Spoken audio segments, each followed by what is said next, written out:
Hey guys, back out here at the house in the nice dry. We have had a severe dry spell. I'm sure if you're Californians, you know what I mean. I'm not too far from there, I guess. This big 40 plus foot trailer, it's just a hair over 40 feet. I think it's right at 41 and 3 inches or 4 inches. It's from a 1956 Spartan. So the big Spartan Royal Mansion. Look at this thing. I have it in another video. Right now we just got some junk stuck on the back of it. Fence post, random parts, and it's been sitting out here a few years since I did the video on getting it, but I'm going to show you what we're working with now. We're going to be taking 5 Harbor Freight frames, the tubular garage frame carports, and we're going to be using those to frame this out once the floor is built on it. So it's a full 8 foot wide all the way down. We're going to put in additional outriggers as needed, and we're going to run this with that insulated floor and a 5/8 deck on top of it, on top of that with 1 foot spacing on 2x going crossways.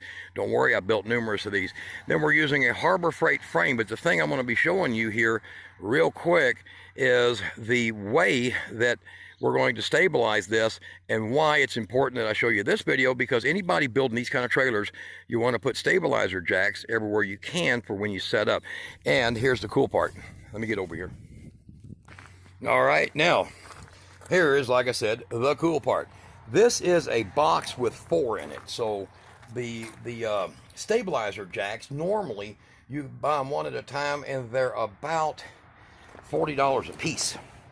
This whole box here, this whole box of 4 is under $100. And I want to show you the difference and why I'm getting these. Now, these are not made explicitly as stabilizer jacks, but they are a lot better. And they come with, each one comes with their own handle kit, so you'll never lose them. 1.5 ton, 3,000 pound. Look at the range, 15 inches plus. You don't usually get that out of stabilizer jacks. They're usually about 13.5 inches. And you have to put a lot of blocks underneath them, which makes them worse. So these are Pro Lifts, and I'll put a link below the video. You can go in there and check them out in the specs, and you're going to notice one big thing here, big foot that's on the bottom of them. That's the cool part, and the other part is that you can weld plate on the top. So I'll go ahead and get this one open here. Make it easier because I'm working one-handed. And like I said, it's a 4-pack. There's 4 in this. Any RV, huge fifth wheels and everything else, these will work on them. So instead of paying, go ahead, Daniel, pull it out. Instead of you paying through the nose for what's labeled as RV jacks, I want you to know the difference. I'm going to show you here. The difference is dramatic when it comes to these because of the way that they're designed to use on a car. Now, on an RV, they're designed with the shear load this direction.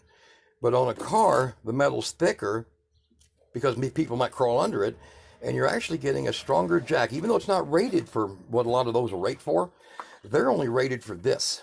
They're only rated for this angle. So if your RV shakes like this, or you have, kids playing in it or something, it's not rated for the side to side. The RVs are not. I'm sure you've seen a lot of them where they're just twisted like hell up underneath them because they're not rated for that. This is rated for a car. And the reason you want this kind of jack, and it's hard to find, most of the car ones are like 12 inch. This is 15, so it'll really reach down to the ground on an RV. And then you see this big plate on the bottom. Now, what I typically do for a plate on the bottom is I'll take something like a 1x or a 2x, and I will physically mount it underneath it. And it's like a disposable piece you can replace, and it stiffens that up even more. Now, each one of these has their own handle. So you literally end up with every bit of 4 handles for your jacks. So instead of just getting one handle with a 4 jack kit you order for your RV, you get 4. So you have a lot of spares. You won't lose them. So I'm just going to say this is the smartest move that I know of. And if you raise it all the way up, like I'm going to do, raise it up enough. I'll show you what I mean. This piece right here, by putting you a piece of 3/8 inch thick plate on it, you can then make your 4 bolt patterns, and you just have it welded right here on both sides, and this will mount. And look at the low profile. I'll go back down again to it, but it makes it a mount space on the bottom of your RV frame anywhere you want. And being that it has the load can go this direction, that direction, that direction, in other words, underneath the car, it's tip prevention. This is better than, for cheaper price, than most all the RV jacks they sell out there. So, and then you look at how far it will go down flush to be up underneath your RV is only about 3 inches. So pretty nice. And that's a great heavy gauge right there to weld to for a piece of what looked like you'd probably use a piece of 5x3 3/8 inch plate, and you weld that on, mount that on your RV. You're talking about a hell of a cheap way of doing it. And it is DOT spec. So, all right, guys, figured I'd show you that. Give you all a little something that y'all can look forward to.